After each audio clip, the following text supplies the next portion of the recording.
Good morning, everyone. I'm back with a new chapter of Civics, that is, key features of a democratic government.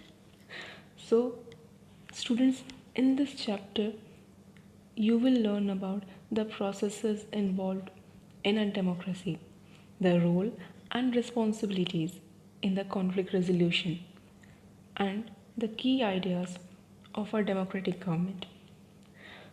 So, in the last chapter, we have already talked about what is government and about the various types of government.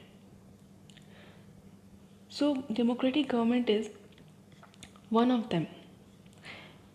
It is one of the various forms of government.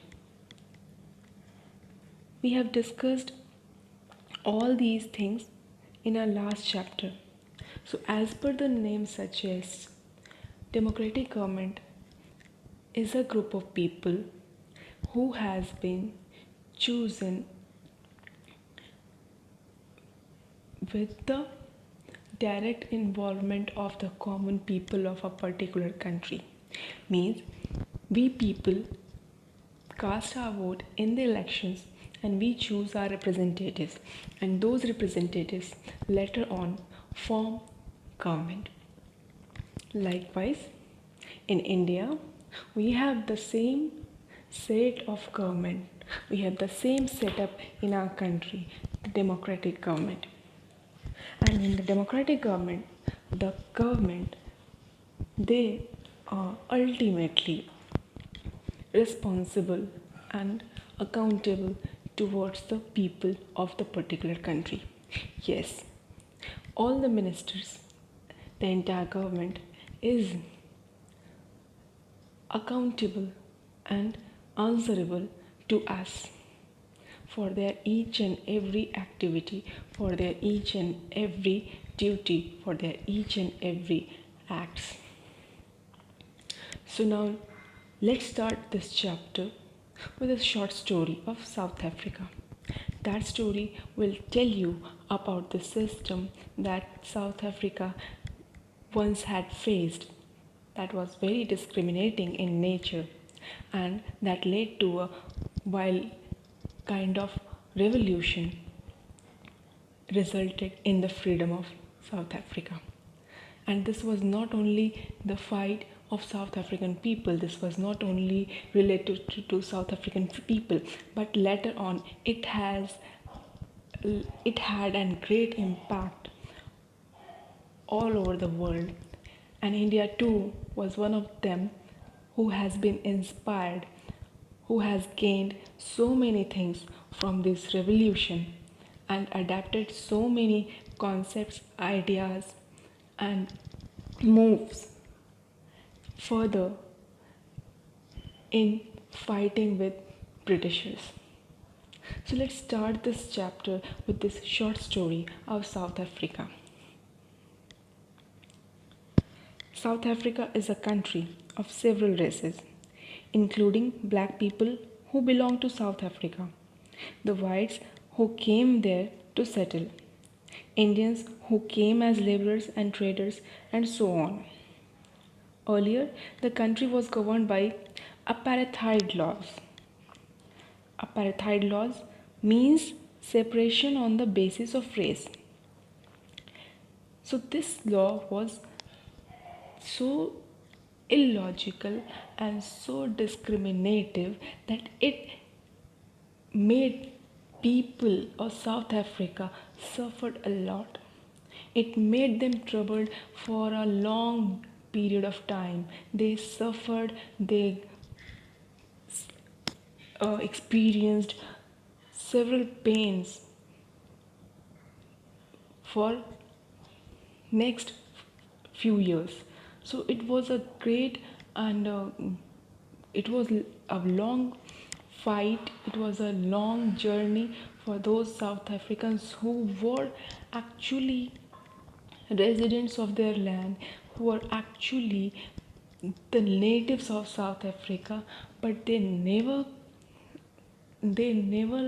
have been treated in the manner that they too are humans. So Apartheid was a political social system in South Africa during the era of white minority rule. And this law enforced racial discriminations against non whites, mainly focused on skin colors and fair facial features. So, this was the system. People were being discriminated on the basis of their skin color, their facial uh, features, their races, and this was so disheartening. This was so pathetic. But they were facing it in real sense. They were suffering a lot, and these many things had to come to an end. But no one has this much courage to fight against with the system, to fight against with the white majority. They were not actually in majority in number, they were very less, but yes, they had power, so that's why they were being called majority. But technically, we will call them minority because they were less in number in comparison to the South Africans. Let's move forward. African people were divided into white, black, Indian, and colored races. According to the law, these races were not allowed to mingle with each other, live near each other, or even use common facilities. So, these were the discriminations that had been made and that had been practiced on the basis of this law. The natives of South Africa or Indians or other races people, they were not allowed to use the basic facilities provided to them because they have been told that these facilities are not for them. They cannot use these many things as they don't belong to the group of people who actually is allowed to use those provided facilities. So they were not able to use common facilities, they were not even allowed to come together to mingle with each other, they were not getting their basic rights. So this situation was becoming worse and worse day by day. So there was a person who actually thought that the time has come when we should raise our voice against all these discriminative exercises, practices. So, one of them, one of the South Africans, actually initiated and he has taken this step and stood up against all odds. So let's see who was that person who actually ended up these discriminative exercises in his country. So, the African National Congress, a group of people, led the struggle against apartheid, and their most well known leader, Nelson Mandela, fought the apartheid system for several years. Yes, Nelson Mandela was that person who actually stood up against this discriminative law and raised his voice along with its countrymen, and they fought for long to combat, to demolish this law.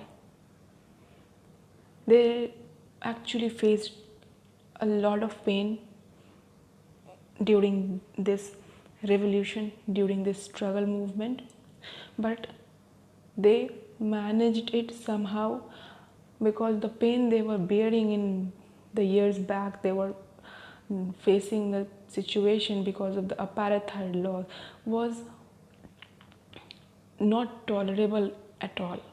So what they were facing now during this struggle during this movement was way more better than the pain that they had taken, they had experienced because of the law.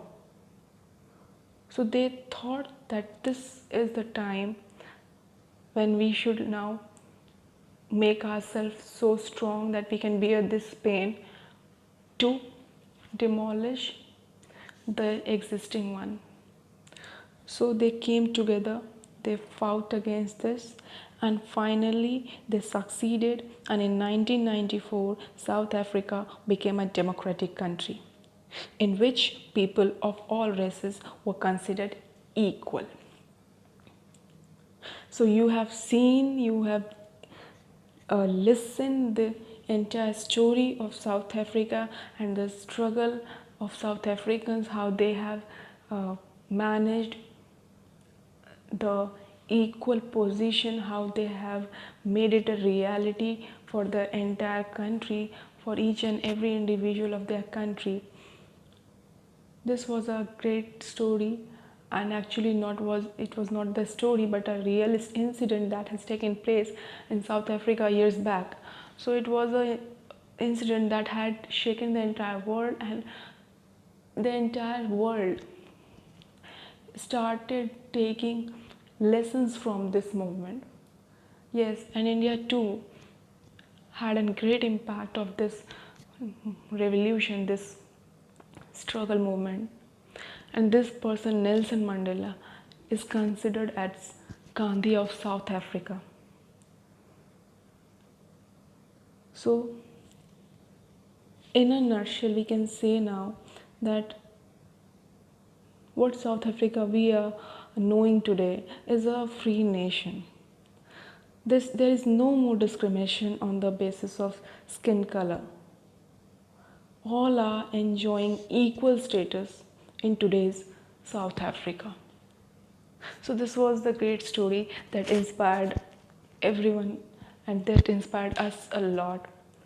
So with this, I'll end up this video. That's all for today.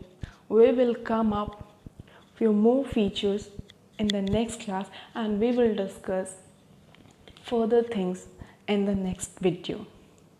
So thank you so much. That's all from my side.